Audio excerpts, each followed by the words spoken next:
नमस्कार, आपके साथ मैं सीके सिंह। आप देख रहे हैं न्यूज वॉच इंडिया। खबरों की शुरुआत करते हैं। देश में बिजली की समस्या बढ़ती ही जा रही है। यूपी, महाराष्ट्र समेत कई राज्यों में बिजली की कटौती देखने को मिल रही है। इसी बीच सियासी बयानबाजियां भी शुरू हो गई हैं। इस संकट की घड़ी में पक्ष विपक्ष एक दूसरे पर लगातार आरोप प्रत्यारोप लगा रहे हैं। बिजली संकट को लेकर किसने क्या कहा, देखिए हमारी इस खास रिपोर्ट में।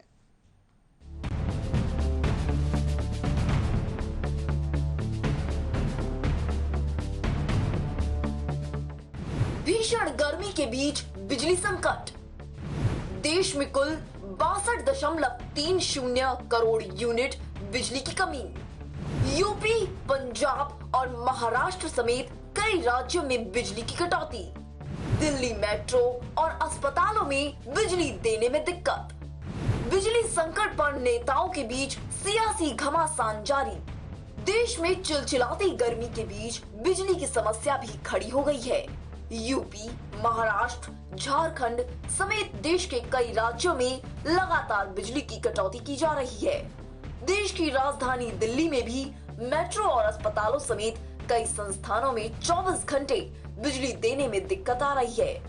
बीते दिनों दिल्ली के सीएम अरविंद केजरीवाल ने बिजली संकट को लेकर ट्वीट किया था। अपने ट्वीट में उन्होंने लिखा था, देश भर में बिजली की भारी समस्या हो रही है। अभी तक दिल्ली में हम लोग किसी तरह से मैनेज हुए हैं। पूरे भारत में स्थिति बेहद गंभीर है। हम सबको मिलकर जल्द ही इसका समाधान निकालना होगा। इस समस्या से निपटने के लिए त्वरित ठोस कदम उठाने की जरूरत है। वहीं इसको लेकर दिल्ली सरकार में मंत्री सत्येंद्र जैन ने भी ट्वीट किया है। अपने ट्वीट में उन्होंने लिखा है कि जो पावर प्लांट दिल्ली के लिए बिजली उत्पन्न करते हैं, उनमें कोयले की कमी होने के कारण आने वाले कुछ दिनों का ही स्टॉक बचा है। गर्मी के दिनों में दिल्ली समेत संपूर्ण भारत में बिजली की मांग पीक पर होगी।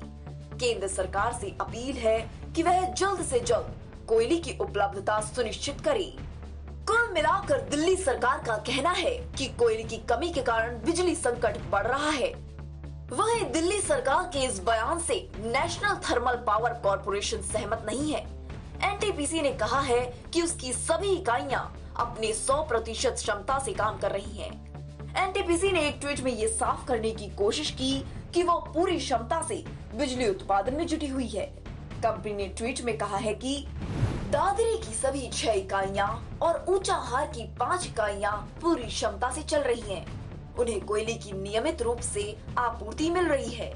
एनटीपीसी के मुताबिक दादरी संयंत्र के पास 1.40 लाख टन कोयला स्टॉक है, जबकि ऊंचाहार संयंत्र के पास 95,000 टन कोयला स्टॉक मौजूद है। इसके अलावा आयातित कोयला भी मिलने वाला है।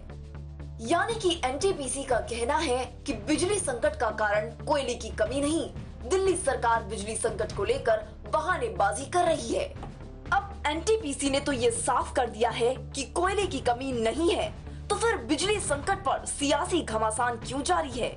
बता दें कि बीते दिनों केंद्रीय कोयला और खान मंत्री प्रहलाद जोशी ने कहा था कि देश में कोयले की कमी नहीं है। उन्होंने कहा था कि देश में बड़े पैमाने पर उत्खनन जारी है। इसके बाद पूर्व कांग्रेस अध्यक्ष राहुल गांधी ने ट्वीट किया। उन्होंने अपने ट्वीट में लिखा कि प्रधानमंत्री जी के वादों और इरादों के बीच का तार तो हमेशा से ही कटा था।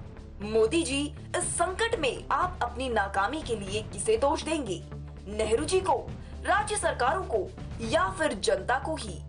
राहुल गांधी ही नहीं, तमाम विपक्षी नेता और दल इस मुद्दे को लेकर सरकार पर हमलावर हैं। समाजवादी पार्टी ने भी ट्वीट करके बिजली का मुद्दा उछाला है। सपा के आधिकारिक ट्विटर हैंडल से किए गए ट्वीट में लिखा है कि केंद्र में भी बीजेपी सरकार, प्रदेश में भी बीजेपी सरकार, फिर भी बिजली कटौती से यूपी में मचा हाहाकार। वहीं सपा अध्यक्ष अखिलेश यादव ने कहा कि बीजेपी 5 साल से यूपी की सत्ता में काबिज है, लेकिन बिजली का एक भी नया कारखाना नहीं लगाया, जिसके कारण भीषण गर्मी में बिजली कटौती से जनता त्रस्त है। बिजली कटौती को लेकर सियासत जारी है। पक्ष विपक्ष के नेता सफाई देने में लगे हुए हैं। यूपी की जनता भी बिजली कटौती के कारण त्रस्त है। ये भारतीय जनता पार्टी जो डबल इंजन की सरकार है, अगर इसने कोशिश की होती कि बिजली के लग रहे कारखाने पूरे हो जाएं, कोयला समय पर पहुंच जाए, तो आज उत्तर प्रदेश की जनता को इस संकट से, इस परेशानी से नहीं जूझना पड़ता। सोचिए, छोटे बच्चे हैं, माताएं बहनें घरों में हैं, बुजुर्ग हैं, बीमार लोग हैं, किस तकलीफ में रह रहे हैं, और कब बिजली आएगी और कब चली जाएगी। इन मंत्रियों के कार्यक्रमों में भी बिजली चली जा रही है, इसलिए बिजली का संकट पैदा किया है, ये भारतीय जनता पार्टी ने दिया। यूपी में गहराया बिजली संकट, गांव को मिल रही है सिर्फ 9 घंटे बिजली, शहरों में 7-7 घंटे की अघोषित बिजली कटौती, गांव में नहीं मिल रही 10 घंटे बिजली। यूपी में सबसे बुरा हाल गांव के उपभोक्ताओं का है। गांव में 30 अप्रैल को 18 की जगह करीब 9 घंटे बिजली मिली। बता दें कि शहरों में कागज पर पर्याप्त सप्लाई मिल रही है, लेकिन 5 से 7 घंटे तक बिजली कट रही है। प्रदेश सरकार के पावर प्लांट तो कम उत्पादन कर ही रही हैं, केंद्रीय कोटे से भी पर्याप्त मात्रा में बिजली नहीं मिल पा रही है। वहीं यूपी के ऊर्जा मंत्री अरविंद कुमार शर्मा ने इस बिजली संकट को लेकर बयान दिया है। पिछले राज्य में जो पिछली सरकारें थी 25-30 साल और उसके पहले का जो 50 साल है, अगर उन दिनों में काम हुआ होता बिजली की व्यवस्था के ऊपर, तो आज हमें ये दिन देखने नहीं पड़ते।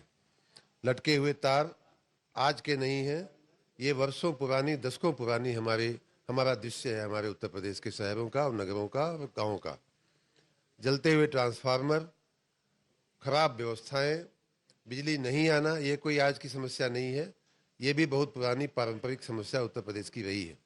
इसके बाद अरविंद शर्मा ने संकट की इस घड़ी में बिजली कर्मचारियों से छुट्टियों के दौरान भी काम करने की अपील की है। ऊर्जा मंत्री ने कहा है कि वितरण और ट्रांसमिशन से जुड़े अधिकारियों को छुट्टी के दौरान भी क्षेत्र में किसी भी तरह की बिजली समस्या की जानकारी मिलती है तो उनका निराकरण करवाएं, जिससे उपभोक्ताओं को किसी भी तरह की दिक्कतें न हो। वहीं यूपी में जारी बिजली संकट को देखते हुए मुख्यमंत्री योगी आदित्यनाथ ने अफसरों को दिशा निर्देश जारी कर दिए हैं कि अक्षय तृतीया, परशुराम जयंती और ईद के अवसर पर बिजली आपूर्ति सुचारू रखें, अनावश्यक कटौती न हो, धार्मिक स्थलों के आसपास स्वच्छता, पेयजल आदि के प्रबंध किए जाएं, लोगों की सुविधाओं का ध्यान रखा जाए। फिलहाल कोयला संकट पर सियासी बयानबाजी जारी है और ये संकट आगे भी लंबे समय तक जारी रह सकता है। Bureau report, news watch India.